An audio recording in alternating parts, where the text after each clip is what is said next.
Every radiator should have a valve on the supply.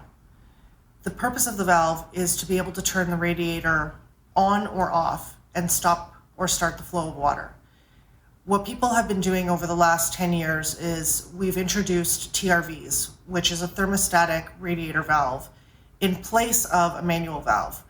So a TRV still acts like a valve, meaning you can still turn the water off and on to the radiator, but what it has is an actuator, and the actuator allows you to have temperature control to that specific radiator.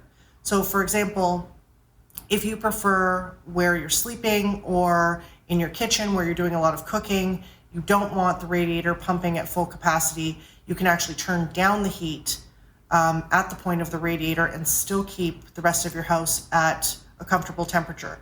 Most people put these in guest rooms or offices or spaces they don't use a lot, because then they can also turn down the heat to those areas where people are not living in the house. If they have a guest come over, they'll turn up the heat and people can adjust to their own comfort level. They also work well in tenanted spaces, because rather than having tenants turn the manual valve to adjust their heat in their unit, what they'll do is put in a thermostatic valve, so that way we're not compromising the manual valve.